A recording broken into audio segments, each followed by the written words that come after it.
No sé si lo ven ahí. ¿Se Sí, ve bien? sí, sí. Perfecto. Bien. Sí, se ve bien. Eh, bueno, nosotros la semana pasada habíamos... Lo sacó, Sí. disculpe. Dejó de compartir de repente. Ah, ok. A ver.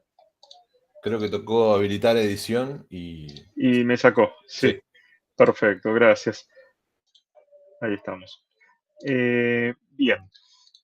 Vamos a adelantar algunas presentaciones. La semana pasada habíamos visto prácticamente, bueno, de esta presentación habíamos hablado un poco de la historia, habíamos visto un video con la historia, habíamos visto los conceptos fundamentales del UML, pero vamos a repasarlos. A ver.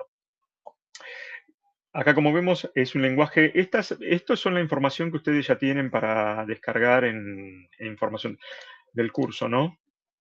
Son las presentaciones que les mostré principales para después repasarlas. Bueno, UML es un lenguaje, como dice acá, gráfico de modelado de propósito general, o sea, que nos permite visualizar, construir, documentar los artefactos de un sistema de software. Eh, es un lenguaje gráfico, ¿no? O sea, nosotros diseñamos generalmente, como decíamos, una imagen cuenta más que 1000 palabras, o sea, gráficamente le sirve a todos los actores involucrados, tanto en el proyecto como actores del sistema, de la empresa, les sirve para visualizar, tener una idea por lo menos básica del sistema, de lo que va a hacer el sistema, ¿no? Acá hay algo que es importante, que es UML no es un lenguaje de programación, sino un conjunto de notaciones visuales. Algo que les quiero comentar es lo que siempre, si uno puede, de las cosas que hablamos, lo ideal es tomar nota en una libreta en lápiz o el virome, pero bueno, tomar nota escrita. O cuando uno toma nota escrita, sigue todos los procesos cognitivos, hace todos los procesos completos y lo que va y la información le va quedando mejor, va aprendiendo mejor. Si uno toma nota, por ejemplo, en una PC, eh, con los puntos clave en una PC, al no escribir, o sea, no cumple todo el proceso de aprendizaje global. Entonces se aprende más escribiendo en una hoja, en una libreta, se aprende más también haciendo resúmenes y escribiéndolo a mano que tipeándolo en el teclado. O sea, esa es una de las ventajas que tiene, porque cuando uno está escribiendo, en cierta forma está estudiando. Bueno, les comentaba por una apreciación, ¿no? UML no es un lenguaje de programación, sino un conjunto de notaciones visuales estandarizadas, está bien, representadas, preparadas para representar distintos aspectos de un sistema, como su estructura estática y su comportamiento dinámico. O sea, nosotros, bueno, cuando estamos lógicamente viendo diagramas de clase, diagramas de casos de uso, es estructura estática, no estamos viendo el comportamiento. El comportamiento tal vez viene en los diagramas de secuencia, en los diagramas de estado, ¿no? Ahí vemos más cómo va siendo el comportamiento del sistema. Por eso hay distintos diagramas que nos muestran distintas partes del sistema. Bueno, repetimos, no es un lenguaje de programación, es una herramienta de modelado que representa la estructura estática y el comportamiento dinámico de los componentes, ¿no? Se usa en distintas fases del desarrollo, o sea, análisis, diseño. Por ejemplo, para que ustedes tengan una idea, en la fase de diseño es cuando tal vez tenemos que diseñar el DER, más el diseño, ¿no? Más que el análisis, ya cuando uno va a cierto tipo de diagrama. Bien. ¿Qué es un modelo? Bueno, un modelo es una representación abstracta de un sistema que captura sus aspectos, ya lo mencionamos. Se utiliza para pensar, diseñar, documentar y comunicar sobre un sistema. Es importante, el UML lo que tiene es una notación que nos sirve, al ser gráfica generalmente, nos sirve para, en este caso, para que el cliente pueda entender el sistema en ciertos gráficos, digamos, para que tenga un cierta, mm, para que lo entienda y nos pueda hablar al respecto, ¿no? Podamos relevar bien los requerimientos con él. ¿Para qué sirve un modelo? Ustedes, si quieren, me hacen comentarios, no hay problema en interrumpir, o sea, lo hablamos, lo charlamos. ¿Quieren? Buenísimo, profe, no hay problema. ¿Les parece? No hay problema. Yo ahora que minimicé, el sistema no me está mostrando la ventana emergente, pero bueno, no los veo salvo si me levantan la mano, porque estoy en la ventana del Power. Bien, capturar requisitos y validar ideas antes de programar, o sea, bueno, visualizar estructuras y comportamientos. Lo bueno que tiene, bueno, este Power es que siempre, lógicamente, si bien parece bastante información, está bastante resumido, ¿no? Sintetizado. Eh, las ventajas de un modelo. Organiza y estructura grandes volúmenes de información, facilita la trazabilidad entre requisito, diseño e implementación. Bueno, nosotros lo que vamos a ver acá es que, lógicamente, ustedes saben, han utilizado Git. ¿Cómo, profe? Sí, Perdón. profe. Git, han utilizado Git. Ah, sí, sí, sí. Puede ser GitGat o Git instalado en la máquina sin... Ustedes saben que el Git se utiliza, lógicamente, para versionado de documentos, o sea, generalmente relacionados a documentos de programación, pero también se puede usar para versionado de documentos de documentación, digamos. Lo que nosotros estamos viendo acá es más una documentación eh, del sistema, ¿no? Y podríamos aplicar el versionado, porque lo que vamos a ir viendo es que nosotros vamos diseñando diagramas, el diagrama de clases, el diagrama de clases de uso para empezar, y después lo vamos modificando a esos diagramas. O sea, lógicamente tenemos que cuando vamos aumentando el conocimiento del sistema, como habíamos dicho, vamos a encontrar nuevos atributos, nuevos métodos, vamos a tener que cambiar el nombre de algún método, algún atributo, tal vez vamos a tener que cambiar el nombre de una clase, y nosotros tenemos que volver para atrás. Tenemos que volver al primer diagrama de clases, que es lo primero que estamos haciendo, en este caso, y modificar el archivo. Entonces, a veces está bueno tener un sistema de control de versionado, y podemos hacerlo con Git, por ejemplo. No sé si alguna vez lo han hecho, pero con documentos se puede hacer igual que con documentos de programación, ¿no? Por eso, facilita la trazabilidad. La trazabilidad existe mientras mantengamos un versionado, digamos, o sea, ahí venía lo que les explicaba, ¿no? Tenemos que ir manejando de alguna manera el control de cambios que vamos haciendo, porque los gráficos los vamos a ver para atrás, tocar los gráficos como continuamente. Entonces vamos a terminar en unas versiones. Por ejemplo, yo en un trabajo que estaba mirando, que había hecho anteriormente, los casos de uso lo tengo en la versión 5. O sea, y vayas a saber cuántas modificaciones tuvimos mientras lo hacíamos, ¿no? Bueno, permite explorar distintas soluciones sin escribir código. O sea, bueno, esto nos ayuda al modelado a ir organizando más adelante, lo vamos a ver, tal vez ir ordenando partes que a futuro van a ser codificadas, pero ir reaprovechando código, digamos, antes de escribirlo, ¿no? En cierta forma. Aborda sistemas complejos de forma comprensible y manejable. No todos los sistemas, como hablamos en la clase pasada, en todos los procesos, eh, ¿cómo se llama? Hay gente de análisis, depende de la envergadura del proyecto, ¿no? A veces es solamente el programador, que lógicamente tal vez no empieza con un análisis grande del sistema. Eh, ventajas del modelado, bueno, esto lo hablamos. Niveles de modelado. Bueno, modelos conceptuales ayudan a pensar y discutir ideas generales, modelos abstractos capturan la estructura lógica sin detalles técnicos, modelos de diseño incorporan decisiones concretas de implementación, modelos de implementación tienen suficiente detalle para generar código. Esto lo vamos a ir hablando porque hay algunos gráficos van a ser de un modelo abstracto, otros van a ser de un modelo de diseño. Por ejemplo, cuando nosotros ya estamos, si nosotros armaríamos el DER, el diagrama de entidad de relación que hablamos, que es el diagrama de tablas, y nosotros ya estamos diseñando acá. O sea, tiene una decisión de implementación, en cierta forma, ¿no? Tal vez el diagrama de clase va más a lo abstracto. Captura la estructura lógica, pero nosotros le vamos a ir dando detalles técnicos, ¿no? Bueno, seguimos con lo mismo. Modelo es una descripción. Modelo es una descripción, bueno, acá está lo que nos está diciendo, las ejecuciones reales del sistema son instancias, o sea, lógicamente nosotros estamos hablando de un diagrama de clases, en tiempo de ejecución van a ser instancias.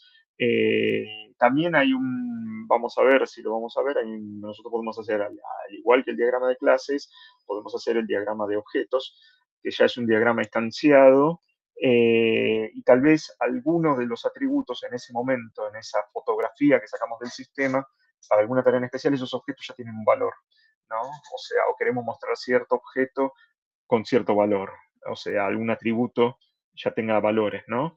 Un modelo puede especificar qué hace el sistema, funcionalidad o cómo lo hace, arquitectura. Bueno, el ejemplo es el DER, es arquitectura dentro de todo. No nos muestra la funcionalidad comienza en los casos de uso. La separación clara entre ambas etapas evita errores y pérdidas de tiempo. Los modelos pueden tener distintas interpretaciones válidas. Algunos lenguajes como ML permiten puntos de variación semántica.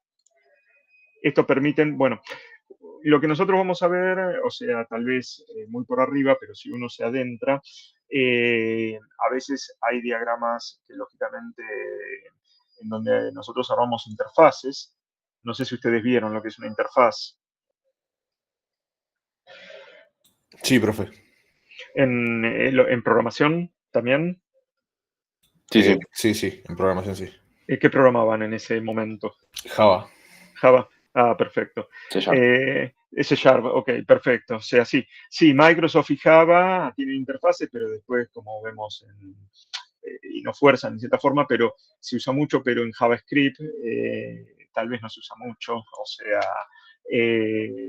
no depende del lenguaje. O sea, nosotros podemos hacer un diagrama de clases que contenga interfaces, donde nosotros implementamos esas interfaces en un diagrama y lo podemos hacer en nuestro diagrama ahora, pero después no va, tal vez en el sistema, en la programación no sea al 100% exacto, porque depende del lenguaje que vamos a utilizar, ¿no? Microsoft, C#, sí, Java también, lógicamente, pero otros lenguajes, habría que ver Python, o sea, me parece que mucho una interfaz no se ve, o JavaScript también es un poco difícil, habría que ver si se puede especificar o cómo se puede manejar. O sea, no todo lo que a veces modelemos con el UML en algunos casos también tiene doble herencia, en algunos lenguajes no se puede implementar, depende del lenguaje, ¿no? O sea, sin embargo, nosotros cuando hacemos el gráfico de UML podemos utilizar el máximo detalle. Después, bueno, cuando el programador haga la traducción final a la programación, bueno, va a depender del lenguaje, ¿no? Que lo puede implementar completamente o no. Exactamente igual como está en el UML. Tal vez no se pueda, ¿no?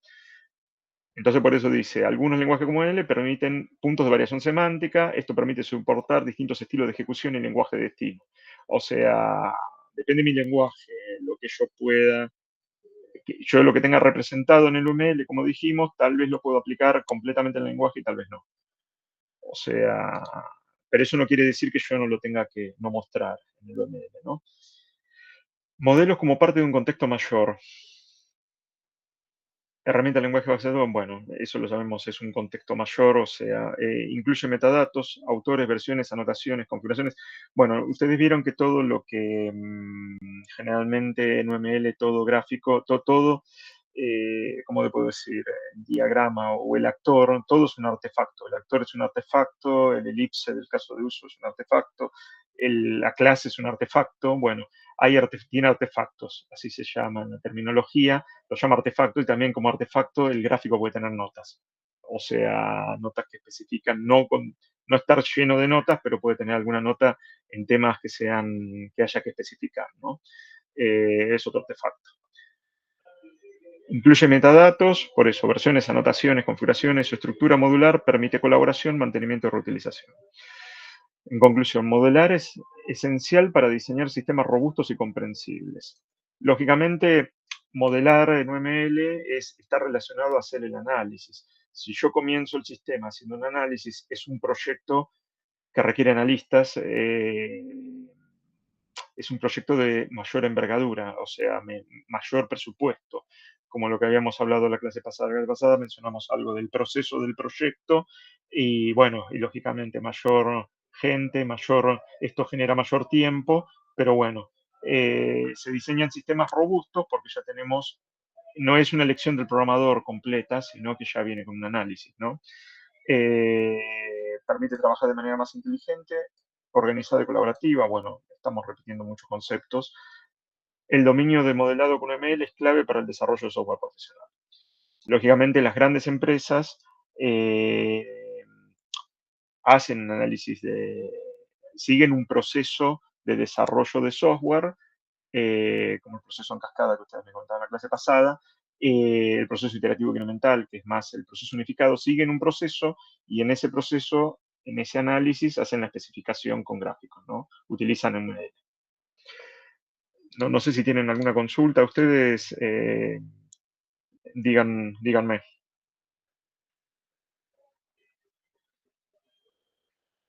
Bueno, sigo. Por ahora no. Bueno, mejora la comunicación. Bueno, estamos repitiendo. Permite detectar errores. Estamos repitiendo, pero son conceptos que son importantes, conceptos clave. Permite detectar errores antes de programar. Documenta el sistema de forma estandarizada. Estamos haciendo documentación, lógicamente. Facilita la reutilización y escalabilidad. Después, en algún momento, los vamos a dividir seguramente en paquetes y cuando veamos, vamos a ver patrones de diseño. Los patrones de diseño nos ayudan a reutilizar código, o sea, ya especificar qué código vamos a reutilizar desde el análisis de las clases, ¿no? Antes de empezar a programar. Profe, Sí, perdón, ¿te puedo hacer una consulta? sí. ¿Qué ejemplo? ¿Me das un ejemplo de patrones de diseño? Porque tienen Lo, un nombre, ¿no? lo vamos a ver más adelante. Sí, hay FACADE, hay varios patrones de diseño. Hay un patrón de diseño que nos puede mostrar, ahora no tengo el nombre bien, pero nos muestra el estado. Nosotros podemos detallar cómo los objetos en un diagrama de clase van mostrando los estados. Miren, a ver, esperen que... Lo que pasa es que no me quiero adelantar el trabajo que ustedes me comentaban la última vez. Esperen un minuto que les muestro. Lo que pasa es que en un primer análisis donde estamos nosotros no tenemos suficiente información Ah, no te para hagas problema, entonces implementarlo, ¿no? yo para. Pero les muestro. A ver, hay patrones de diseño. Los patrones de diseño vienen en la reutilización de código. Hay una página que ahora después se las averiguo, pero la vamos a ver más adelante, que nos muestra los patrones, que hay muchos. Hay otros que son más usados. Pero bueno, nos permite agrupar código. Ahora les muestro a ver si puedo. No quería ir a eso, pero ahora les muestro un ratito un minuto de trabajo. No, el MVC no es un patrón de diseño. El MVC es más una arquitectura de backend o de frontend, porque también hay MVC del frontend. Es una arquitectura. El patrón de diseño no viene por la arquitectura. Por esa Singleton puede ser, Singleton puede ser un patrón Singleton de es diseño. uno, Facade es otro, Facade está relacionado a una interfaz. Yo igualmente, después cuando vayamos avanzando vamos a llegar, pero a ver, mientras, un minuto que les quiero mostrar. Ah, pues yo pensé que, claro, Singleton era un tipo de arquitectura también, así como MVC. No, MVC es una arquitectura y el patrón de diseño es un patrón de diseño que nos permite reutilizar código en ciertas partes del, pero no es una arquitectura. O sea, el MVC es, para quien no lo sabe, es modelo de viste controlador. O sea, yo, por ejemplo, si estoy en un backend, o sea, ustedes seguramente programaron en Express, en JavaScript, o sea, con Express y JavaScript generalmente uno la arma a mano, la estructura que quiere, pero tiene que ser un MVC. O sea, eh, tiene que tener, lógicamente, una parte donde divide las vistas, una parte donde divide el controlador y una parte donde tiene el modelo, que en general es un MVC, son tres capas, pero puede tener una capa de servicio. Porque la capa de modelo generalmente accede a la base y hace todas las operaciones contra el modelo. Pero a veces esas operaciones y la lógica de negocio se ponen en parte de esas operaciones y la lógica de negocio se pone en una capa intermedia, servicio. Pero es como uno lo crea. A nivel del programa, seguramente que si ustedes lo programaron lo vieron, o sea, es cómo divide las carpetas, primero, de la aplicación, del lado del backend, del lado del frontend, cómo se dividen por carpetas y después dentro de esas carpetas, cómo crea los objetos en algunos casos. En este caso, algunos como RIA los llama componentes, pero ¿cómo se llama? ¿Cómo crea los objetos? Y vamos a tener un controlador que hace esto. El controlador, el objeto controlador tiene su responsabilidad, el objeto de vista tiene su responsabilidad, el objeto de modelo tiene su responsabilidad, y cada uno nosotros por cómo programamos el código no pisamos, o sea, cada uno maneja su responsabilidad o su código, está encapsulado. Entonces, cuando el cliente que está vía web hace un request contra el servidor, el que atiende es el controlador. Y el controlador analiza ese request, le pasa el pedido a...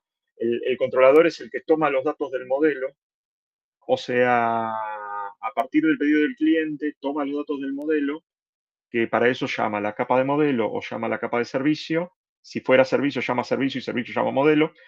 Le pasan los datos al controlador, los datos que trae de la base, o que tiene que modificarlos, pasa al controlador, pero le pasa los datos al controlador si tuviéramos que traer un dato, y el controlador se lo pasa a la vista. Y la vista genera la vista con los datos de forma dinámica. Es una arquitectura. Es un pasamano, digamos, o sea, Es un mano pasamano, o limpia. sea, y uno si utiliza, sí, si uno utiliza un framework de backend que sea avanzado, esto ya lo tiene incorporado, pero si uno utiliza un framework Express, lo tiene que crear a mano, y uno tiene que respetar esa arquitectura. O sea, no puede, el que atiende es el control. Primero, hay algo más que no está en la arquitectura, pero que todos los sistemas MVC lo tienen, por lo menos los más actuales, hace más de 10 años, que es que tienen un manejador de ruta.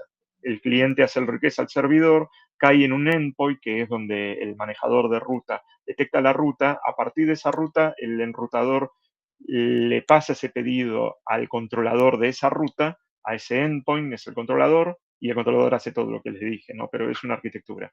Eh, Ahí está mucho concepto de responsabilidad, que es un tipo de encapsulamiento, podemos decir. O sea, el controlador no es que el cliente, la ruta me pasa directamente, va a llamar al modelo y el modelo va a obtener los datos, no, es el controlador el que tiene la responsabilidad de, a partir del pedido del cliente, llamar al modelo o llamar al servicio, traer los datos o guardar los datos o decirle al servicio, quiero guardar los datos, estos son los datos, y generar la vista para la respuesta del cliente, tenga datos o no, o tenga, la operación fue exitosa, ¿no? O sea, pero bueno, si está en un Express, que es un framework livianito de JavaScript en el backend, eso se divide en carpetas y adentro de la carpeta uno coloca un objeto, si fuera programación orientada a objetos, o sea, uno coloca el objeto controlador, qué sé yo, getal, controller getal, es un objeto y adentro tiene todos sus, obviamente, atributos, mete la definición de la clase, ¿no?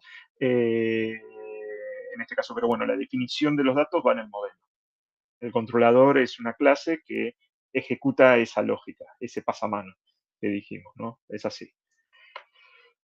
Para mejores prácticas de diseño, el controlador no tiene que tener lógica de negocio, la lógica de negocio se tiene que pasar a servicio, etcétera, ¿no? Ese es el tema. Esas son buenas prácticas. Pero bueno, yo les quería mostrar, un minuto que justo estaba buscando, no me quiero perder. Un minuto. Lo que pasa es que tenemos que ir mucho más adelante. Tenemos que entender antes el UML, antes de pasar a patrón de diseño. Pero les muestro el trabajo que después lo voy a publicar como ejemplo y lo vamos a intentar analizar. Sí. Sí, igual todavía no llegué, perdonen, ahora les comparto. Sí, un minuto que lo estoy buscando. Déjenme ver si acá lo tengo. Hay una página que se llama Refactoring Guru, que tiene un libro que se Sí, llama Patrones de Diseño. esa es una página de un link que se utiliza y tenés los patrones de diseño y está buena porque lo tenés, te muestra la programación también, porque a veces es medio abstracto si lo vemos sin programación. Pero de nuestro lado no tendríamos que analizar la programación. Bien. Esperen que les voy a compartir la página.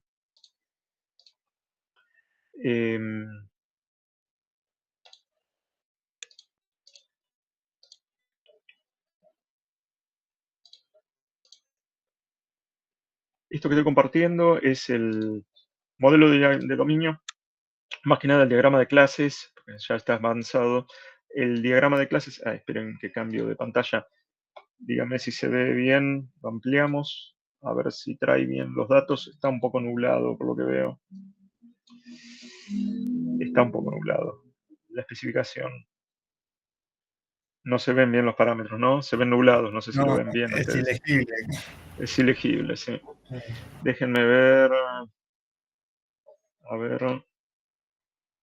Déjenme ver si puedo ampliar los diagramas de secuencia. Diagrama de clase versión 3. A ver. Déjenme ver acá.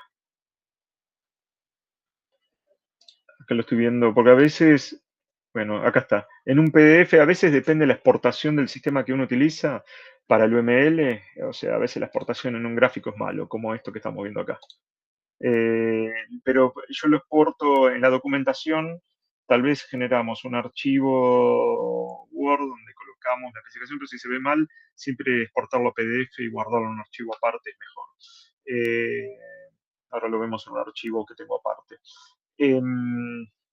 Bien. Acá tengo, a ver, un minuto. Esperen que me parece que no veo bien tampoco.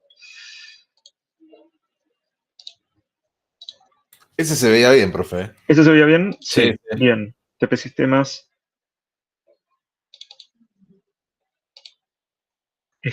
Ahí se ve bien, ¿no? Sí. Sí, se ve muy bien. Bien, perfecto. Ese es un PDF. Acá estamos. O sea, a veces conviene exportarlo en PDF.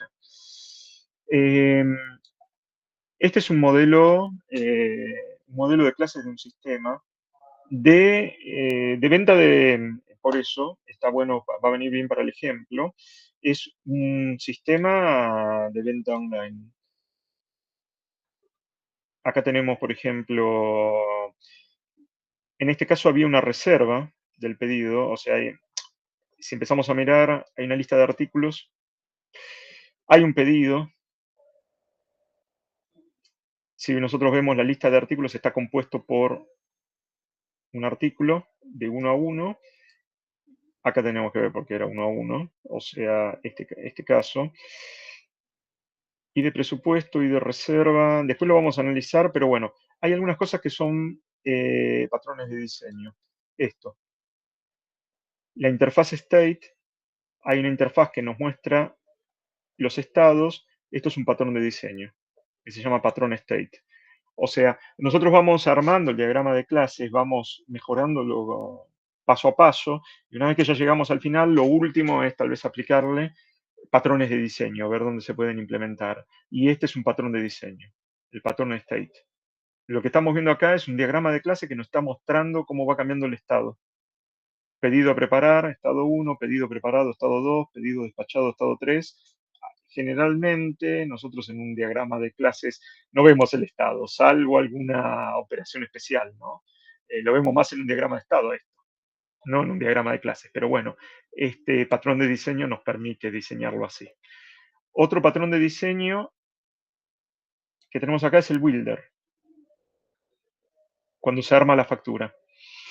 Nosotros, en este sistema, el sistema te emite un remito y te emite una factura. Tiene que emitir los dos, en este caso. Y lógicamente la factura está con un patrón proforma builder o un patrón builder, que acá lo dice.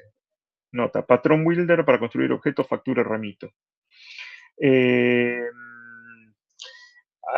este sistema, podemos decir, es más formal la parte contable. Por eso no tenemos un remito, digamos, porque salvo que le vendamos a una empresa, generalmente no emitimos un remito para un cliente de consumidor final. Nosotros emitimos una factura. Pero acá está contemplando seguramente en la lógica del negocio que le vamos a dar el remito porque tal vez tiene que transportar ese producto. El remito es algo que cuando las empresas transportan un producto que compraron lo necesitan. O sea, no es una factura, pero sí, el remito está relacionado a la factura. Vamos a ver. Acá como vemos algo de lo que le estaba hablando, esto nos va a servir porque acá tenemos bastante análisis. Del pedido nosotros generamos la factura, ¿no? A partir del pedido se genera la factura, pero está separada. En este sistema es un poco más avanzado, que estamos vendiendo un producto, por ejemplo, Y nosotros cuando el usuario pone el producto en el carrito de ventas, se genera una reserva. Eso es para que hasta que no complete el proceso de venta con cierto, seguramente, time out, el producto se reserva. Esto pasa para evitar problemas de que el inventario, cuando el inventario está bajo, digamos. O sea, cuando el inventario está bajo, que eso pasa, un ejemplo que me viene a la mente es una entrada de un teatro. O sea, nosotros vamos al cine y compramos una entrada y elegimos el asiento. O incluso en los sistemas de vuelo, de venta de pasajes, o sea, nosotros cargamos el carrito y ese producto queda reservado. O sea, esa reserva resta uno en el inventario, ¿no? O guarda un producto del inventario, porque hay que evitar que si estamos bajo de inventario, un usuario compre y el otro en el medio le tire un error, o dos compren, más que nada dos compren el mismo producto. No sé si me explico. Que viene bien lo que estamos viendo, no está relacionado a un patrón de diseño esa reserva, pero es una mejora del sistema. No sé si lo entendieron. Sí, sí, se entiende. O sea, el problema está en que si estamos con pasajes, generalmente nosotros vamos a tener una concurrencia muy grande de usuarios, ¿no? O sea, si estamos vendiendo un pasaje de avión, tenemos que asegurarnos de que no se vendan más de los que tenemos. Tal vez cuando queda el último pasaje en stock, o sea, por alguna causa, el último asiento, en un avión también uno reserva un asiento en todo el proceso de compra. A veces sí, a veces no, a veces viene después eso, pero bueno. Eh, ¿Cómo se llama? Eh, el producto queda como un estado de reserva, eso resta uno del inventario, cuestión de que no se asigne o se reserva el asiento, queda como reservado, para que si en paralelo hay otro usuario concurrente, no lo pueda reservar también, no lo pueda comprar también. A veces, claro, sí. Lo que pasa es que en un pasaje de avión tendríamos un grave problema, en un cine y en un teatro tendríamos un grave problema. Sí, bueno, el booking yo no lo conozco bien, pero sí, son reservas turísticas también, ¿no? Eso sí. Eh, ok, ¿cómo se llama? Bueno, ustedes, su sistema, podrían plantear una reserva, que es un paso anterior al pedido, digamos. Eh, Lógicamente, una reserva se compone por una lista de artículos. El pedido también está compuesto por una lista de artículos. Eh, Acá se separó la lista de artículos, o sea, el artículo. Se separó la lista, acá hay una cosa así, porque había una reserva tal vez. Esto se va analizando, cuando uno va analizando y va yendo en profundidad al sistema, va haciendo lo que se llama una refactorización, va reutilizando código. Acá tenemos una lista de artículos, ¿por qué? Porque la lista de artículos la tiene que usar el pedido y la tiene que usar la reserva. Entonces se decidió separarla. Entonces es más limpio este código. Este código va a estar, cuando se programe, va a ser más limpio, ¿no? Entonces por eso, primero se armó una lista de artículos, a partir de los artículos, la lista de artículos, que en este caso, ojo, no veo un carrito, o sea, puede ser el carrito la lista de artículos, ¿no? O sea, la lista de artículos lo que tiene es esto, es una relación de todo, o sea, cuestión de que esta lista no le puedo sacar un artículo porque la desarmo, la destruyo. Ese es este tipo de relación que se muestra acá. Está compuesta por, o sea, lo que se ve acá es que un artículo puede pertenecer a muchas listas, pero una lista puede tener uno o varios artículos. Es una cosa así como se lee. Eh, la multiplicidad, ¿no? Eh, y yéndome, acá hay otra interfaz de state, este es otro patrón de estado, donde mostramos los estados que van cambiando. Eso se hace con un patrón de diseño. Esto no tengo en la mente ahora el código como es, pero esto lógicamente tiene un código. Hay una forma de codificar este patrón de diseño, no solamente verlo en un diagrama de clases. Y después tenemos, acá me parece que hay otro patrón, interfaz pago. Bueno, los patrones de diseño, como vemos, tienen interfaces. Hay una interfaz de pago, que es un patrón que se llama strategy. Cómo está armado. Acá vemos los artefactos. Cuando yo le decía un artefacto, una clase es un artefacto, una nota, esto es una nota, es un artefacto. No hay que aprovecharse mucho de las notas, pero cuando hay que aclarar algo hay que colocarlo, porque tal vez es el lugar donde documentarlo. Mientras la herramienta, el problema que tenemos acá es que lo que es difícil es que quede todo acomodado y legible, ¿no? Porque cada vez que hacemos una modificación tenemos que andar modificando el gráfico y bueno, eh, en cierta forma nosotros creo que colocamos lo principal. Acá tendría que ver por qué hay una lista. Está la lista de artículos y la lista de productos. Producto y artículo. Acá tendría que analizar por qué teníamos artículo y por qué teníamos producto. ¿Qué diferencia tenía? Lista de productos, la lista de productos relacionado con un presupuesto. Bueno, el sistema permitía armar presupuestos, que eso es otra cosa más avanzada también. O sea, cuando la empresa, porque nosotros lo que este sistema permite es que nosotros podemos emitir un presupuesto que no es se imprime como un comprobante, pero no legal, no es un comprobante legal. Por ejemplo, el remito es legal y la factura también, pero el presupuesto es un comprobante no válido como factura, pero se emite y es parecido a una factura, los parámetros que lleva. Entonces, ¿qué pasa? Aparece que acá lo que hacían era, podían pedir un presupuesto y a partir de un presupuesto se podía armar un pedido. Era otro caso de uso distinto, que la reserva es distinto, ¿no? O sea, parece que el sistema no solamente es vía web, sino que tal vez acá había alguna operación manual para hacer el presupuesto. O es más empresarial, tendría que ver si esto, porque es más empresarial el hecho de que el sistema te permita hacer un presupuesto y puedas tener un remito, digamos. Un usuario consumidor final nos va a interesar la factura, no nos va a interesar el presupuesto, sí nos puede interesar la reserva y lógicamente el pedido, ¿no? Eh,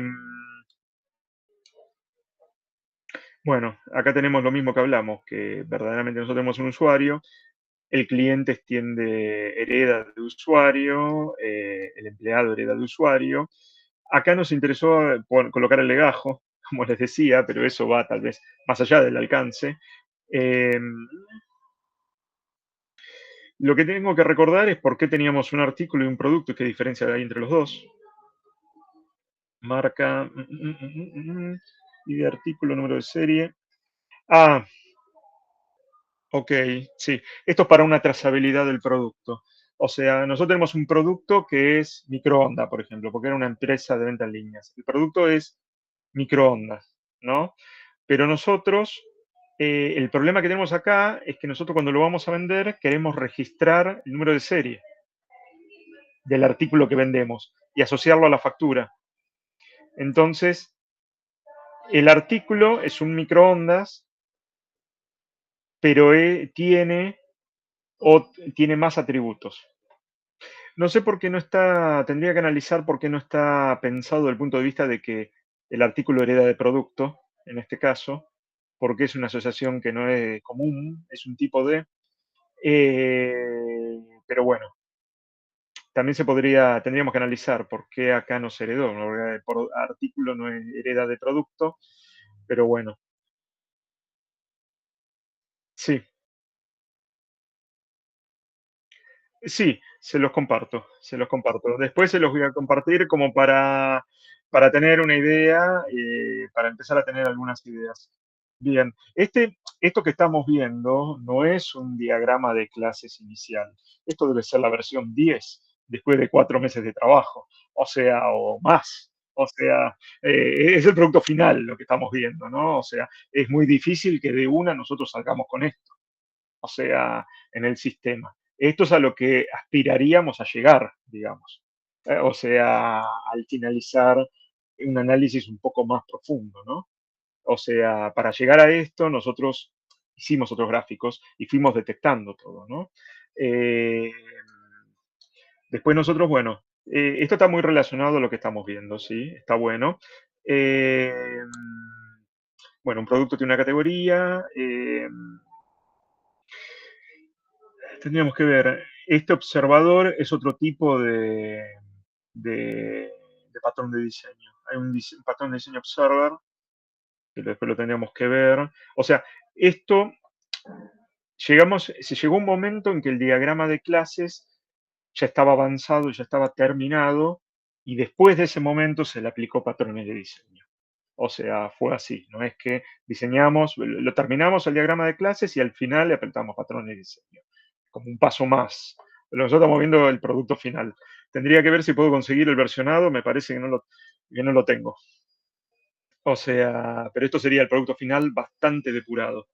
Eh, esto es composición, pero esta es una composición a la cual no le podemos quitar un artículo. Si nosotros quitamos un artículo, destruimos esa lista de artículos, ¿no? Eh, esto después se los voy a, más adelante, perdón, los cerré. Diagrama, déjenme ver si les muestro presupuesto, reserva, la versión 1. A ver si este nos sirve. Bueno, después lo que se hace es, se agrupan las clases en paquetes, que paquete se utiliza también, es el namespace en el ámbito, en C#, por ejemplo, se agrupan en paquetes y paquetes en Java, ¿no? Yo hace mucho que no programo con los dos, hace más de 10 años, entonces ya prácticamente me queda el concepto, pero no lo visualizo. Pero bueno, en Microsoft hay namespace y en Java hay paquetes. Bueno, después lo que hacemos es, se arma un diagrama de paquetes donde los paquetes generalmente se colocan por módulos, como dijimos nosotros, el módulo de ventas. O sea, se intentan agrupar por funcionalidad las clases. Acá en este momento vemos qué clases están asignadas a un paquete, porque esto sería después. Después de que nosotros, o mientras nosotros estamos desarrollando el diagrama de clases, también vamos desarrollando el diagrama de paquetes, o al terminar el de clases, ¿no? Lo intentamos agrupar. ¿Y qué pasa? Se agrupan las clases que tienen, que comparten cierta funcionalidad, ¿no? Ciertos casos de uso, seguramente, al final, ¿no? Y esto facade, que es, el paquete tiene un facade, que es como una interfaz, que implementan después estas clases. Esta facade es otro patrón de diseño, podemos decir. Vamos a ver si llegamos con el sistema que estamos analizando a armar algo así, el diagrama de clase como le mostré anteriormente y este diagrama de paquetes. Estaría bueno que puedan implementar más para los casos críticos. Para los casos que tienen producto limitado no hay ningún problema, como el software, no necesitan hacer una reserva, pero si hay área de turismo, área de cine, habría que ver si no hay que manejar de alguna manera una reserva hasta que se haga el pago, ¿no? Y que cuando esos sistemas, cuando uno va a pagar el cine o va a pagar el teatro, les pone un timer, ¿no? Si uno en 5 o 10 minutos no paga, se cancela la reserva y tiene que volver a iniciar el proceso de compra. Eso es lo que hace una reserva, ¿no? Le indica al usuario que tiene un tiempo para terminar, para pagar, para que automáticamente la reserva se convierta en un pedido, etcétera, ¿no? Pero tiene que terminar el proceso de pago para eso. Eh, a ver, nosotros vamos a ver si hay una diferencia entre este diagrama de paquetes. Bueno, este es el diagrama de paquetes inicial, sin especificar clases, y acá este diagrama de paquetes es un poco más amplio. El otro nos da como si fuera un modelo de dominio, una reducción, y este nos muestra lo más grande que se pueda, más que nada las clases sin sus atributos, porque lo tenemos en el diagrama de clases, ¿no? Pero utiliza patrones de diseño, que en la lista de clases no está este patrón de diseño, no está el facade, porque esto lo vemos en el paquete. Eh, nos muestra otra cosa, ¿no? Después nosotros vamos a ver, en este proyecto en particular no trabajamos con casos de uso, está trabajado con metodología ágil, hacemos un tablero Kanban, donde vamos haciendo los módulos, pero trabajamos con lo que se llama historia de usuario. Estas son las historias de usuario. La historia de usuario sí, no se grafica, parece ir para atrás, no para adelante, y generalmente esto es más nuevo, la historia de usuario, pero una historia de usuario prácticamente representa un caso de uso. O sea, tal vez con alguna, no habla mucho de actores, pero nos muestra quiénes trabajan, en la historia de usuario, o sea, con otra terminología, ¿no? Pero bueno, en definitiva, en la historia de usuario, si nosotros diseñamos un sistema basado en historias de usuario, no usamos caso de uso. El resto de diagramas son iguales, pero nosotros podemos hacer lo mismo con caso de uso. Ese es el tema. El caso de uso va graficado. La historia de usuario no. Profe, una consulta. Lo que acaba de Sí, mostrar de los diagramas, sí. mostró capa por capa, ¿no? Lo que sería el FACADE es una capa alta, se podría decir. Sí, porque Después, estábamos mostrando, claro, estábamos mostrando cosas distintas. Cuando estábamos viendo el FACADE, que lo tengo acá, pero acá seguramente se va a ver mal. A ver, vamos a ver. Eh, ahora les muestro esto. Tenemos los paquetes, que los paquetes es la forma de agrupar código. El código, los paquetes agrupan clases.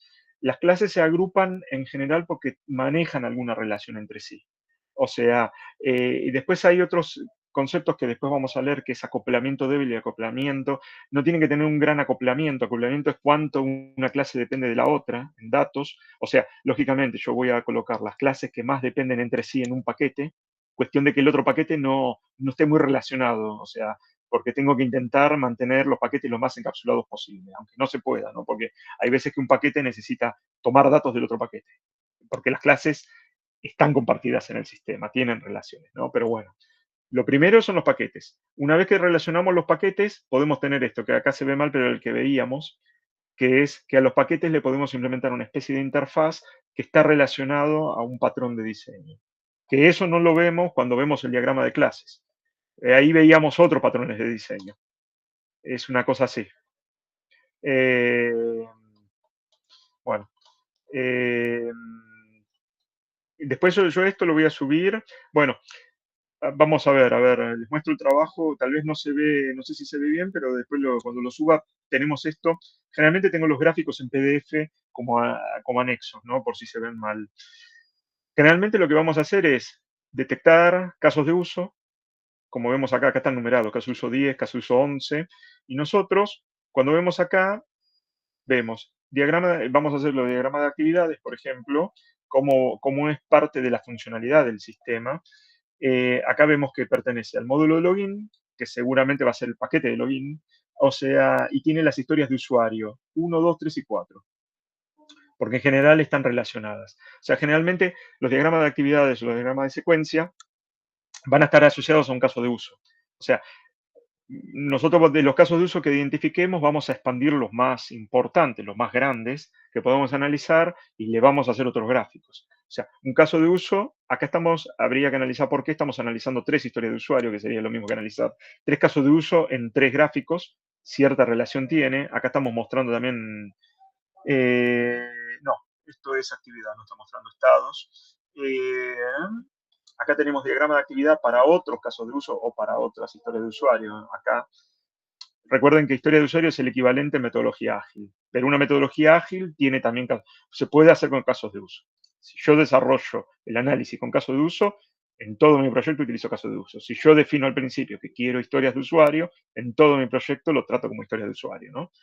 Entonces es parecido a lo que vamos a hacer nosotros. Nosotros vamos a expandir cada caso de uso y vamos a hacerle diagramas adentro. Diagramas de actividad, como vemos acá. Diagrama de actividad, módulo ventas, historia de usuario 22-23. Mostramos alguna parte de la funcionalidad del sistema. Bueno, acá seguimos con diagrama de actividad porque es bastante grande. Después, relacionado a un caso de uso, también tenemos que generar las pantallas. O sea, cuando nosotros especificamos el caso de uso, le podemos poner diagrama de secuencia, le podemos poner diagramas de actividad, como vimos ahí. Si está relacionado, un diagrama de cambio de estado, o sea, y las pantallas, por ejemplo. Cuando vamos a analizar nosotros algunas pantallas del sistema pantalla, mi carrito de presupuesto, que pegan contra un caso de uso, ¿no? Un caso de uso va a tener una pantalla, va a tener una vista, si estuviéramos hablando de MVC, ¿no? Y esto puede ser una pantalla en un celular o una pantalla vía web o una pantalla en una aplicación de escritorio. Este que estamos analizando creo que es web, sistema. Bueno, el diagrama de clases, el diagrama de paquete con clases. Esto lo vimos, este es el diagrama de clases que se ve mal. Y después tenemos los diagramas de secuencia. Acá estamos utilizando en el de secuencia estamos utilizando alguna mejora del código que lo colocamos acá. que acá nos dice, historia de usuario número 13, acá sí esta secuencia está asociada a un caso de uso, en este caso una historia de usuario, entonces sería la secuencia más importante de la historia de usuario. O sea, nosotros expandamos un caso de uso, tenemos que hacer el diagrama de secuencia, ¿no? Acá tenemos el diagrama de secuencia, sí está asociado directamente a una sola. Cuando veíamos que el otro, el diagrama de actividades, estaba asociado a 3 casos de uso. Pero bueno, acá tenemos diagramas de secuencia. Acá estamos, esto significa, este gráfico, este artefacto significa interfaz. Estamos lógicamente colocando el actor, esto no es necesario a veces, pero acá están con gráficos. Esto es interfaz, esto es entidad, y hay uno que tiene este es un controlador. Esto está puesto así, como definiendo entidad como parte del modelo, y controlador como el controller y interfaz como la vista, porque de fondo este sistema es un MVC. Por eso lo estamos definiendo ya. A las clases que actúan, estas son entidades, son clases del modelo de datos, esta es clase del controlador y esta es clase de la vista, es una vista, ¿no?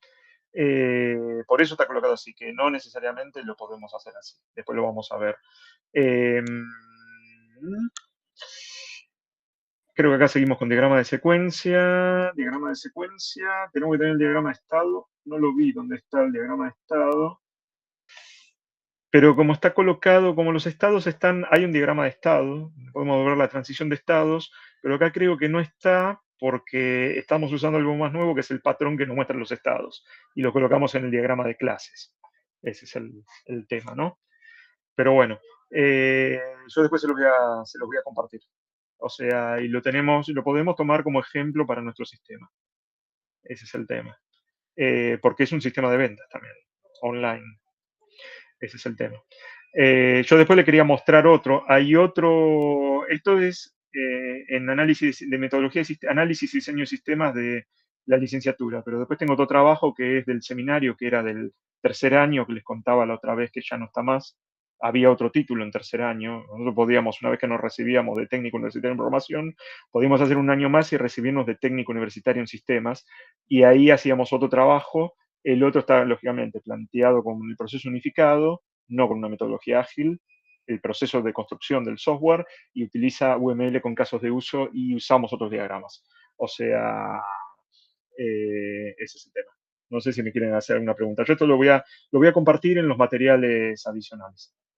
Así ustedes lo pueden ir hojeando. Y voy a compartir el otro, que de última el otro lo vemos la semana que viene. El otro trabajo también lo quiero mostrar, lo tengo que ordenar porque es bastante extenso. El otro no tiene patrones de diseño, no tiene este concepto de artefactos del diagrama de secuencia acoplado a un concepto de MVC. Y es un poco más viejito el diseño. No es una interfaz web, es una interfaz de aplicación de escritorio. No tiene, tengo que ver, está con paquetes, pero bueno, depende, cuando nosotros hacemos la especificación, bueno, depende a qué nivel de análisis queremos llegar y no siempre tenemos que utilizar todos los gráficos que nos da el UML, ¿no? O sea, utilizamos lo que sea más significativo para nuestro sistema. No sé si me explico. El sistema puede ser más grande aún y tal vez necesitamos otro tipo de gráficos, más gráficos en la especificación, ¿no? Pero bueno. Bien. Era esto. ¿Alguna consulta? Espero que les voy a compartir donde estábamos. ¿Tienen alguna consulta de todo lo que hablamos?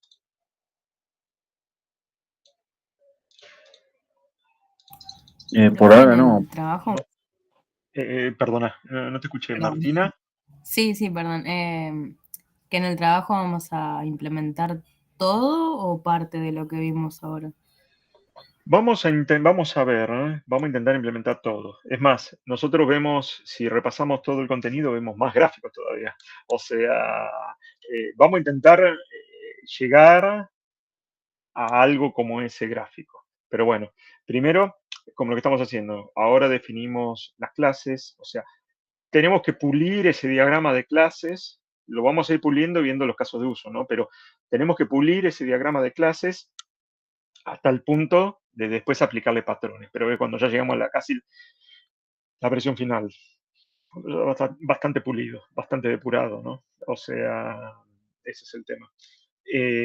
Ustedes creo que vieron que tendría que mirar, pero no, a nosotros nos interesaba la dirección, podía estar creada con provincia, etcétera, pero bueno, hay veces que se sacan algunas partes porque no son significativas, ¿no? Si no, el gráfico sería muy grande y también se hace ilegible. Pero bueno, eso lo vamos viendo. Bien. Esperen que volvemos a lo que estábamos. Mi idea era, no sé si vamos a llegar, vamos a intentar. Si no, lo hacemos la próxima clase. Pero a ver, vamos a intentar. Un minuto.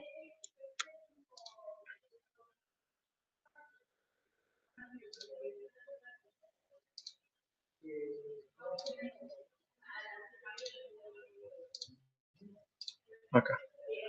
Ahí se volvió a ver, ¿no? Sí, se ve. Sí, sí. Sí, igual el trabajo se lo voy a compartir hoy y la próxima clase, si tenemos tiempo, analizamos otro. Uno que era de tercer año de la UTN. O sea, de una materia que es seminario. Bueno, a ver, nosotros salimos de este gráfico y nos fuimos a aquel. A ver, estábamos acá. Estábamos hablando de esto, facilita la reutilización del código y la escalabilidad. Bueno, utilizar patrones de diseño es reutilización de código. Y creo que nosotros lo que vimos ahí era esa lista de productos, que no era un patrón de diseño, pero esa lista de productos seleccionados que estaba fuera del pedido, porque había también si ustedes recuerdan, un presupuesto que también tenía una lista de productos. Esa lista de productos que estaba fuera era, en cierta forma, también reutilización de código. Era una especie de refactorización, ¿no? Hecha desde el punto de vista del análisis de las clases, pero eso después nos sirve para cuando el programador vaya a codificar, ya está armada la estructura, la arquitectura, ¿no? Y en cierta forma, desde el punto de vista del UML y del análisis de las clases, nosotros ya hicimos una parte de refactorización que era lo que más o menos, no lo comentaba con esta palabra, pero era lo que veíamos en esta presentación de UML, ¿no? Algunas palabras clave. La reutilización y escalabilidad. O sea, si nosotros, lógicamente, podemos ir separando las clases y ordenándolas en paquetes o separándolas para reutilizar código con distintas clases o con distintos casos de uso, facilitamos la reutilización y la escalabilidad. Es así. Bueno, tipos de diagramas, no me acuerdo si este lo pasamos. Los estructurales son clases, objetos, componentes, paquetes. Los objetos es porque tenemos un diagrama de clases que muestra las clases, lógicamente, la estructura. El objeto sería la clase en tiempo de ejecución. Y si hacemos un diagrama de objetos, porque queremos ver, porque es importante ver una foto en un momento del sistema en tiempo de producción, digamos, ¿no? O sea, generalmente es porque queremos ver algo, queremos ver algún mensaje entre los objetos, alguna data que se pasa o el dato de algún parámetro. Tiene que ser algo importante, verdaderamente. No sé si lo utilizamos mucho, después vamos a ver. Diagrama de objetos. Bueno, y el principal, que es lo que nosotros empezamos el sistema, que es lo que estamos haciendo, primero tenemos que intentar identificar las clases, al igual que primero tenemos que intentar, junto con la identificación de clases, identificar los casos de uso. Los casos de uso son cómo el actor, identificamos quiénes interactúan con el sistema, un actor, puede ser una persona física o puede ser otro sistema, el ejemplo que daba el compañero con la pasarela de pago, Mercado Pago. ¿Cómo se llama? Entonces, nosotros identificamos quiénes interactúan con el sistema, los que interactúan con el sistema, qué acciones hace el sistema, pero desde el punto de vista externo. Sería más un comportamiento la acción, ¿no? Pero desde el punto de vista externo, desde el punto de vista de los actores. No nos adentramos adentro de cómo funcionan esas acciones. Para eso tenemos los diagramas de secuencia, otro tipo de diagramas, ¿no? Bueno, el diagrama de clases, vamos a repasarlo, que es el más importante para nosotros. Bueno, el primero, la base. El diagrama de clases es uno de los más importantes de UML, describe la estructura estática del sistema mostrado. Es estructura estática porque es una clase, no es un diagrama de objetos, ¿no? Representan entidades del sistema. Digamos que el modelo de dominio que nosotros estamos hablando es un diagrama de clases reducido donde me decían ustedes que está bien, podemos no mostrar los atributos y los métodos, y el modelo de dominio lo que tiene es que tal vez, si se hace muy grande ese diagrama, nosotros en el modelo de dominio mostramos las clases más importantes o más significativas. Y después en el diagrama de clase ponemos todas. No sé si me explico en eso. Tal vez esa es la forma. Nosotros podemos, como ustedes vieron, el trabajo que se está viendo bien, ¿no? Como ustedes vieron, el trabajo que vimos recién no utilizaba un modelo de dominio, por ejemplo, tiraba el diagrama de clase directamente. Pero nosotros podíamos haber empezado diciendo, este es el modelo de dominio, diagrama de clase reducido y con las entidades o las clases más significativas, y después pasábamos al detalle de historias de usuario, casos de uso y el diagrama de clases, ¿no? Como una introducción, como no sé si recuerdan, en lo que vimos había como un diagrama de paquetes cuando poníamos en paquetes las clases y teníamos como uno inicial que era muy por arriba, como para tener una idea global, y después íbamos a algo más interno, más grande, ¿no? Más difícil de leer, pero más complejo. Bien, sigo con esto. No sé si todos ven. Bueno, representan entidades del sistema. Entidades son objetos, obviamente, de tipo de ejecución. Se componen de un nombre, atributos, características o propiedades y métodos, operaciones o comportamientos. Atributos son las propiedades o datos que caracterizan una clase. Se representan dentro de la clase con su nombre, tipo y visibilidad. Puede ser privado, público, protegido. Eso hay, cuando un compañero lo especificó, lógicamente el signo más y el signo menos eran su visibilidad, ¿no? Lógicamente, mínimamente tendríamos que tener todo privado y los métodos públicos, o sea, no todos, puede haber métodos que sean internos de la clase, ¿no? Que no tengan que estar públicos. Generalmente, salvo que no identifiquemos los métodos get y setter, no los vamos a especificar porque eso ya el programador ya lo sabe, en buenas prácticas, digamos, que todo atributo que se modifique va a ser por un método público, donde vamos a tener un get para traer el dato y un set para setearlo, ¿no? A nosotros tal vez no nos interesa porque nos haría el gráfico muy grande y después sería difícil de leer. O sea, entonces es como que tenemos que, al hacer el gráfico, sacar lo que es muy básico, digamos, porque no nos interesaría. Porque lo podemos poner, pero ustedes vieron que el diagrama era muy grande y se hace difícil de manejar. En una hoja tal vez A4, si se imprime se ve muy chiquito, hay que imprimirlo en hojas más grandes, con impresoras especiales. O sea, se transforma en un plano, ¿no?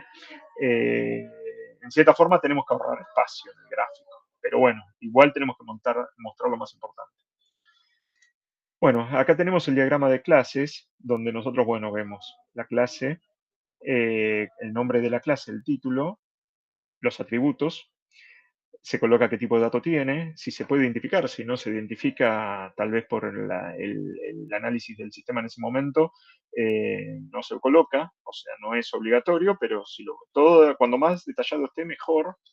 Bueno, las operaciones de la clase son los métodos. No sé si ven mi mouse. Sí, se ve, se ve. Bien, una clase está relacionada, esto es una asociación, nos muestra, esta clase está asociada, o sea, lo que nos dice es que un cliente puede tener muchas reservas, pero visto al revés es una reserva puede tener un solo cliente.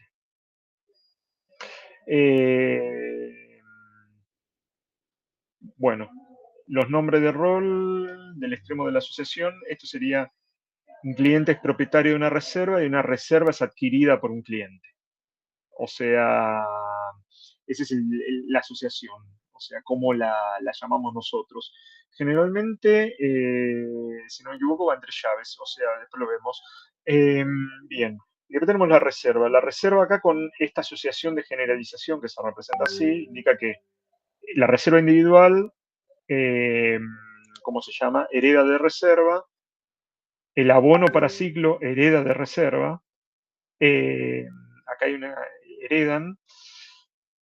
Y acá tendríamos que ver, hay una restricción, esto lo tenemos que analizar bien, que es, después lo vamos a ir viendo, pero bueno, hay muchas, podemos decir, los gráficos tienen muchos variantes, digamos, o sea, generalmente uno empieza de lo más básico y cuando va entendiendo el problema, puede ser que que utilice artefactos, ¿cómo se llama?, más complejos, ¿no?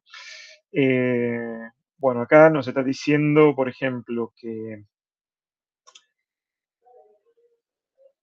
de 3 a 6 entradas es un ciclo de abono.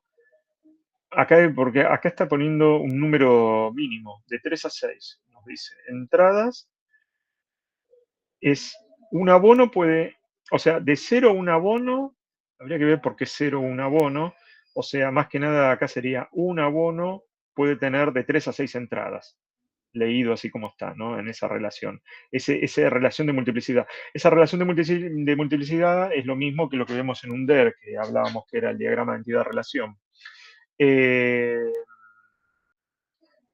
Ustedes, esperen que voy a compartir la pantalla. Me lo está trayendo, déjenme ver si me lo trae.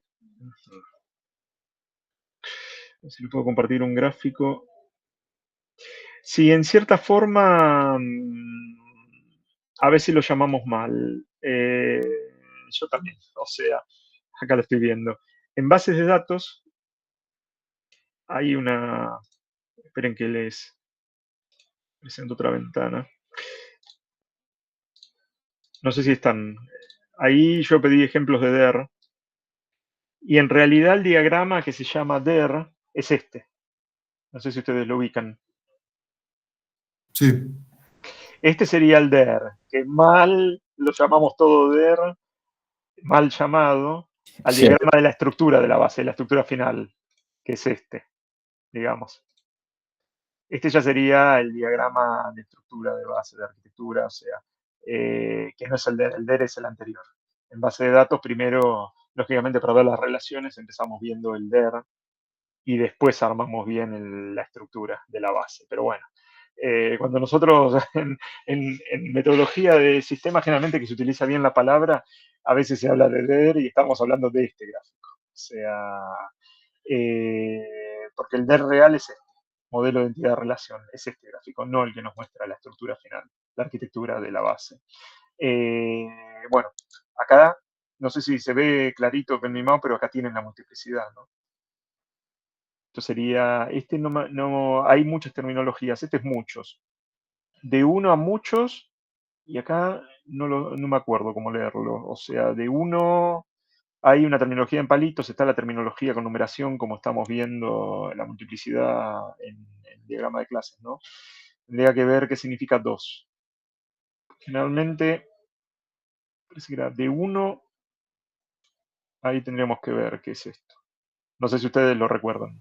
Creo que iba si es null o not null.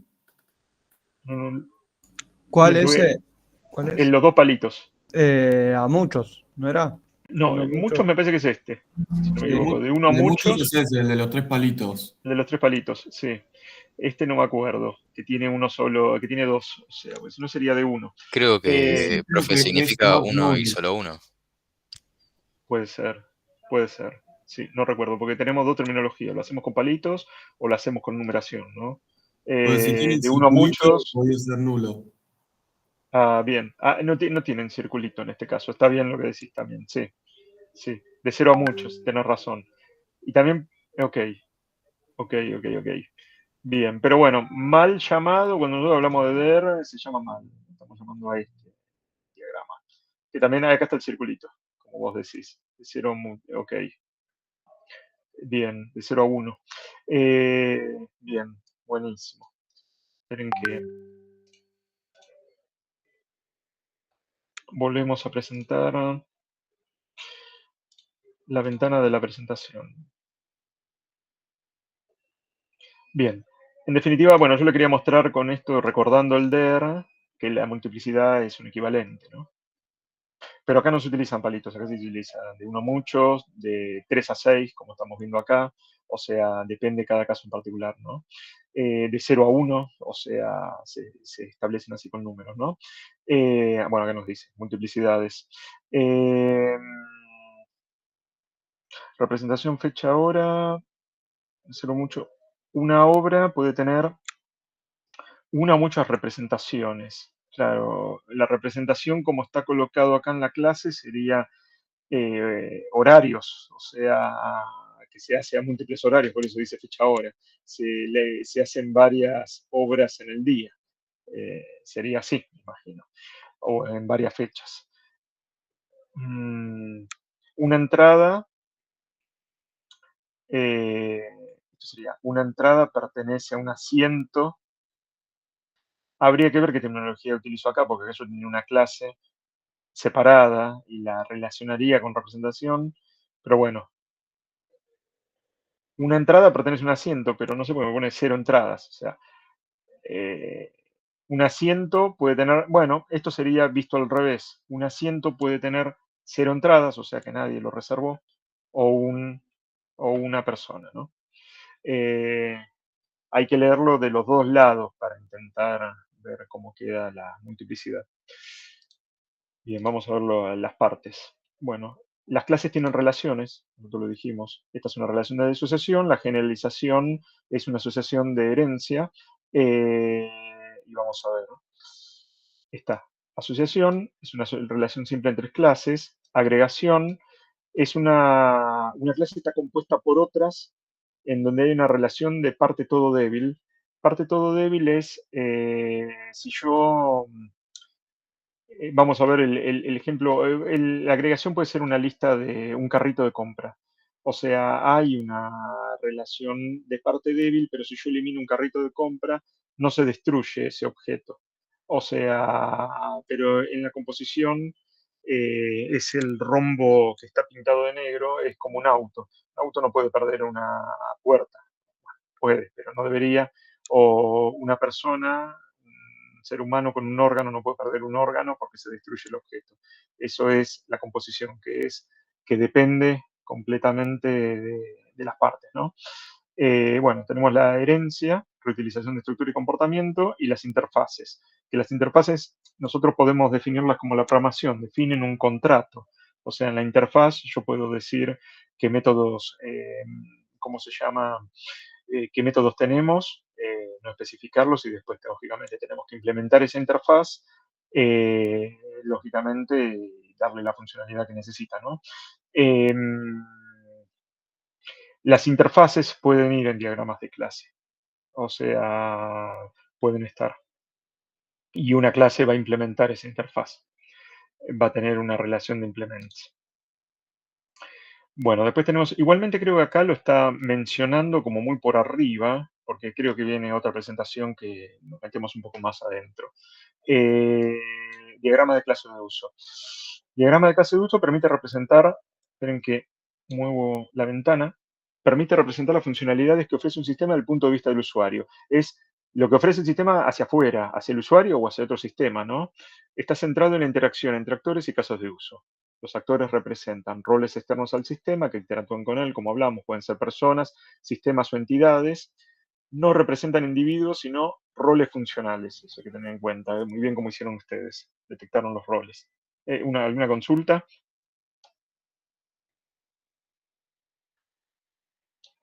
De lo que estamos hablando, si bien todavía es base, está sirviendo de algo para ver cómo es los diagramas de clase para la compañera que lo había visto solamente en programación. Bien, bien. Bueno, los casos de uso hay que tener esto en cuenta. Representan los servicios funcionales que el sistema ofrece al actor. O sea, es hacia afuera el caso de uso, ¿no? Comportamiento hacia afuera. Después nosotros vamos a ver otros gráficos como secuencia, que es comportamiento hacia adentro del sistema, ¿no? Pero es, como habíamos hablado, un grupo de diagramas que muestran comportamiento. En cambio, el diagrama de clases es un grupo de diagrama estático, ¿no? Bien. Los casos de uso tienen relaciones entre sí, al igual que tienen asociaciones las clases. Hay ciertas asociaciones entre los casos de uso. Y esas relaciones o asociaciones pueden ser inclusión. Acá lo vemos. Un caso de uso siempre incluye a otro, representa comportamiento común que se reutiliza. En los casos de uso también puede haber, en cierta forma, entre comillas, reutilización de código. Ejemplo, todos los pagos incluyen la validación de usuario. O sea, para un caso de uso, pagar carrito, podría ser pagar, ese caso de uso en su comportamiento interno llama a la validación de usuario antes de hacer el pago. En realidad, por el sistema que estamos viendo, cualquiera debería llamar a la validación de usuario. En este caso debería ser validación de tarjeta, me imagino. Habría que ver, pero eso lo ejecuta el proveedor externo, ¿no? Extensión. Un caso de uso opcional puede extender a otro bajo ciertas condiciones. Extend es que puede ejecutar a otro caso de uso o puede no ejecutarlo, en este caso. Notificación de error si el pago falla. Está bien, es un flujo alternativo. O sea, porque nosotros lo que vamos a ver es que los casos de uso no solamente es el gráfico, sino que después cuando lo pasamos a documentación también es escrito, como las historias de usuario. Y cuando está escrito, o sea, en ese detalle escrito, tenemos un flujo principal y flujos secundarios. O sea, y puede haber un diagrama de actividades o de secuencia del flujo secundario, del flujo principal. Este es el tema. La notificación de error sería un flujo secundario por una condición de error en este caso. Y esto es notificación de error, o sea que hay un caso de uso que notifica el error, o sea, llamamos al caso de uso notificar porque hubo un error. Entonces el que de alguna manera pasa el error o en pantalla o tira un mail es el caso de uso notificar error. Ese es el tema, pero está en un flujo secundario, ¿no? Bueno, acá hay una generalización, un tipo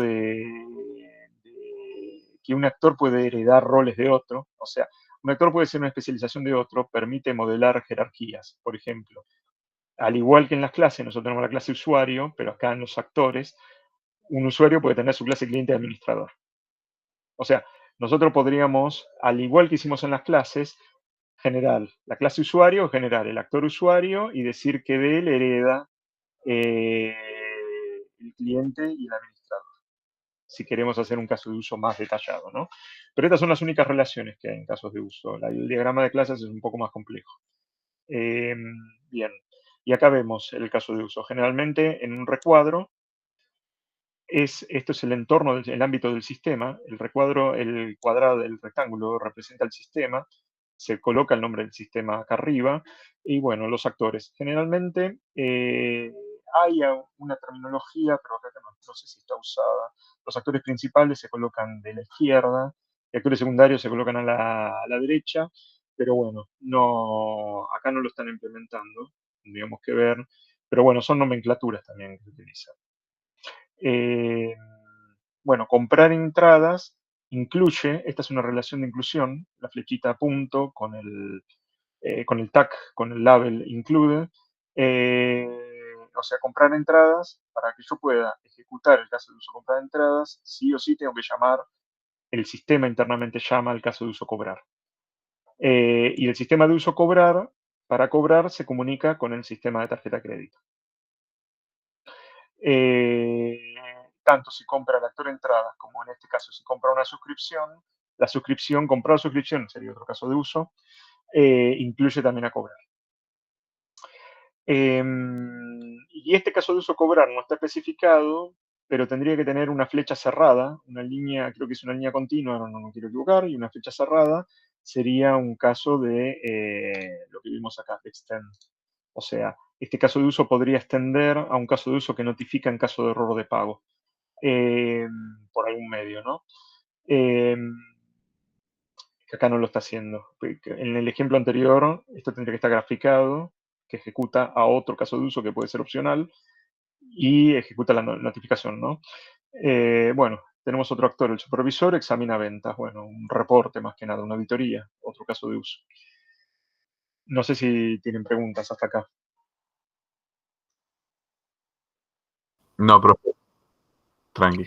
Esto lo tienen ya en el material de estudio, lo dejé, o sea, ustedes lo pueden repasar, y aparte en el material de estudio adicional tengo papers que están resumidos, que dan más información, que vamos a ver si podemos repasar algunos conceptos importantes hojeándolo, que dan todavía más información al respecto, ¿no?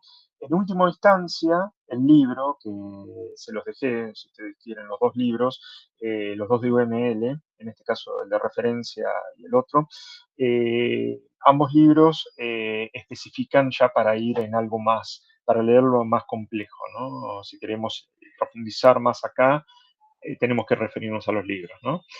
Bueno, después tenemos las actividades, que eso es lo que vimos, que es... Bueno, estas son actividades de clase que nosotros ya las hicimos en el trabajo, ya las estamos empezando.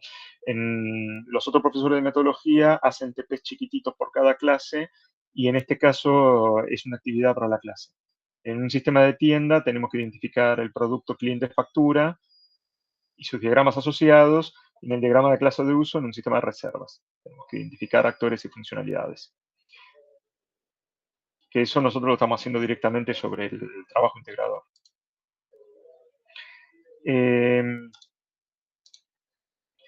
Bueno, después están los diagramas. Esta es una introducción a metodología de sistemas. Después lo vamos a ver en más detalle. Hay diagramas donde ya se ve el comportamiento, que son los de interacción. Son algunos de esos tipos de diagramas. Los diagramas de interacción son una categoría dentro de los diagramas de comportamiento, es una subcategoría, que muestra cómo los objetos del sistema colaboran e interactúan entre sí a lo largo del tiempo para cumplir una funcionalidad determinada. En lugar de enfocarse en qué objetos existen o qué métodos tienen, estos diagramas se centran en cómo y cuándo los objetos se comunican entre sí. Sí, generalmente es en tiempo de ejecución, así que por algo nos importan la comunicación de los objetos se hace por mensajes.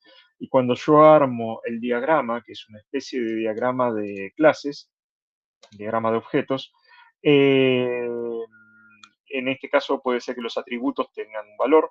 Nosotros vemos las asociaciones no como una clase, sino que vemos la asociación, pero lo que vemos es una flecha que nos indica un mensaje, un dato que se está pasando de un objeto al otro. Esos serían los mensajes. Y eso sería lo que nos muestra más que nada. Un usuario puede tener perdón, vamos más. Acá.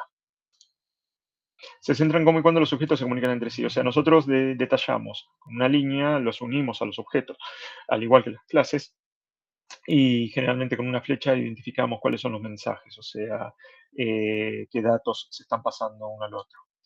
Esos serían los mensajes, los datos y la comunicación de los objetos, pero eso es en tiempo de ejecución, lógicamente.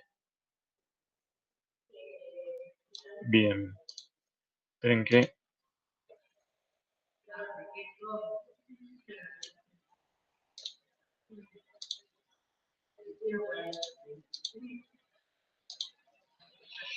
Bien, diagramas de interacción. Representan flujos de mensajes entre instancias de clases, o sea, instancias porque ya estamos, lógicamente, son objetos, y reflejan el comportamiento dinámico del sistema, respondiendo a preguntas como ¿qué objetos participan en un proceso? ¿Qué mensajes se intercambian? ¿En qué orden se produce dicha comunicación? Que también puede ser unidireccional o bidireccional. Después lo vamos a ver. Estos diagramas permiten visualizar escenarios concretos de ejecución de casos de uso o de funcionalidades específicas. Esto es, como yo les decía, cuando primero analizamos, en la medida de lo posible, lo que estamos, a ver, de todo lo que hablamos, hacemos un resumen, una síntesis. Cuando nosotros hacemos el primer bosquejo de las entidades o las clases más importantes del sistema, estamos haciendo el modelo de dominio. Después, cuando ya empezamos a expandir ese diagrama de clases, es el diagrama de clases, ¿no? Junto con los casos de uso, nosotros vemos funcionalidad externa del sistema. Y cuando nos vamos a analizar la funcionalidad interna, uno de estos es estos diagramas, que está relacionado a un caso de uso específico. Ese es el tema. Nosotros cuando expandimos ese caso de uso, vemos a este diagrama, ¿no? Bien. Diferencias con otros diagramas. A diferencia de los diagramas de clase que modelan estructura, es estructura estática, porque la clase es, como nosotros habíamos dicho, es un molde de lo que va a ser un objeto en tiempo de ejecución. Los diagramas de interacción modelan su comportamiento dinámico, nos están mostrando parte del comportamiento dinámico, a diferencia de los diagramas de actividad que modelan procesos o flujos de trabajo de una perspectiva general. Los diagramas de interacción muestran intercambio de mensaje entre objetos. Recuerden que los intercambios de mensajes va a mostrar qué datos se intercambian, ¿no? O qué variables se intercambian, qué atributos. Su foco está en el orden temporal de los mensajes. Vamos a ver igualmente si en nuestro sistema vamos a aplicar alguno de estos gráficos. Bueno, los diagramas de interacción. El diagrama de secuencia, sí, lo vamos a utilizar. Enfatiza el orden temporal de los mensajes, es el más usado, o sea, los objetos se representan en forma horizontal y el tiempo fluye de arriba hacia abajo. Acá en este gráfico no me está, esperen que les comparto, a ver, un diagrama de secuencia. Lo está abriendo. A ver si se veía bien acá. El trabajo que les estaba mostrando como ejemplos. Esperen que me cargue.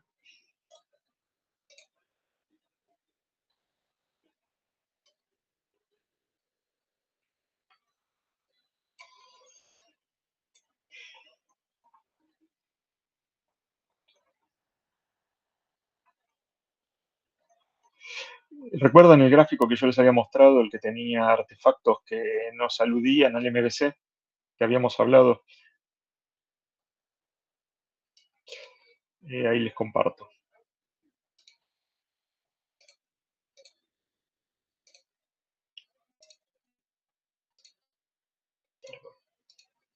Vamos a la ventana. Acá, este es un diagrama de secuencia. Vamos a ver si ampliamos. ¿Lo ven? El cliente ejecuta operaciones como del sistema, ejecuta generalmente un método, o sea, lo que está seleccionar, finalizar presupuesto tiene que estar relacionado a un método.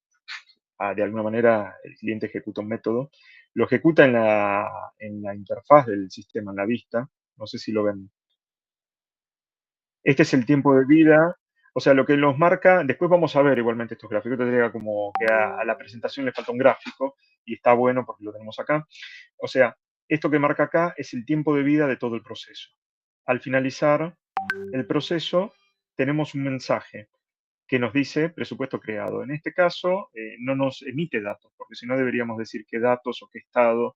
Al principio ejecuta un método, o sea, lógicamente el cliente, esto está relacionado acá arriba, al caso de uso número 13. A ver, historia de usuario número 13, solicitar presupuesto. Vamos a mirarla, a ver. Historia de uso número 13. Si bien tenemos acá historia de usuario, vemos cómo es la número 13. A ver.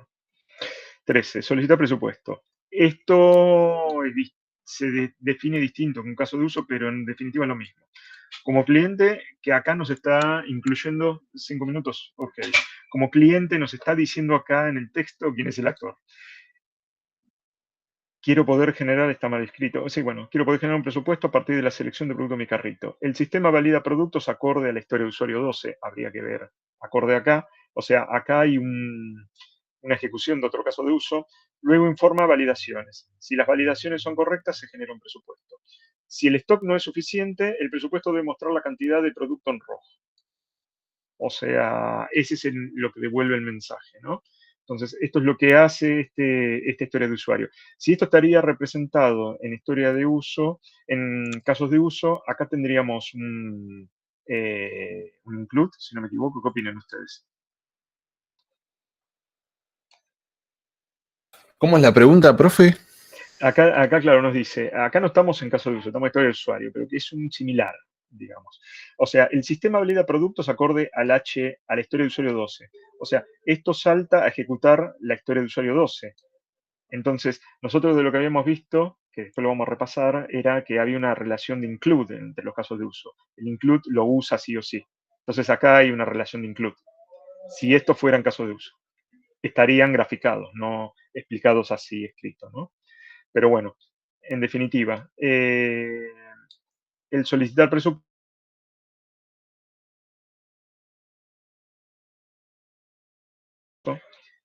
que vuelvo a decirles, acá es historia de usuario porque fue netamente armado con metodología ágil, que ese es el proceso de cómo se arma el proyecto, ¿no?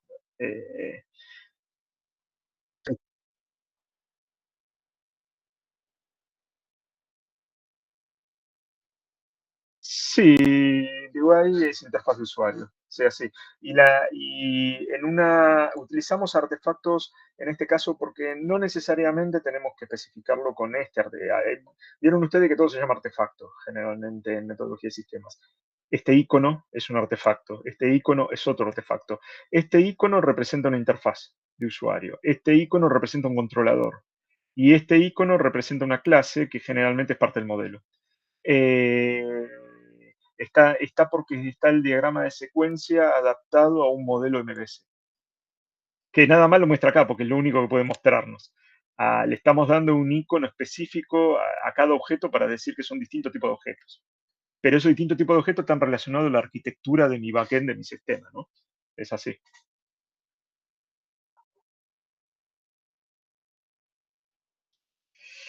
No, este trabajo sería de metodología de sistema, pero de una licenciatura. Sería, como yo lo vi, sería una metodología de sistemas 4, más o menos. O sea, para tener una idea. Pero bueno, nosotros vamos a intentar fusionar todo esto con nuestra materia, ¿no? Que es lo que tenemos que ver. O sea, sí. Pero este fue desarrollado con metodología ágil, netamente, por eso tiene historia de usuario y no caso de uso. Sin embargo, no es excluyente. La metodología ágil puede utilizar casos de uso también, pero si ellos definen que van a usar caso de uso, se usa caso de uso en todo el proyecto, ¿no? Acá definieron que se iba a usar historia de usuario, que era un concepto más nuevo de metodologías ágiles, pero eso no quiere decir que no usemos UML para representar los gráficos. Lo único que fue, reemplazamos los casos de uso por algo escrito. En este caso no es gráfico. Historia de usuario no es gráfica. No es de UML. Ese es el tema. Es una herramienta de una metodología ágil. Pues nosotros podemos combinar herramientas, ¿no? Como yo les expliqué en la clase pasada, el Kanban es de una metodología ágil que se llama Kanban, que es grande, pero es una herramienta para representar el proceso de cómo vamos en el to-do, en las tareas, ¿no? Que están hechas. Ese es el tema.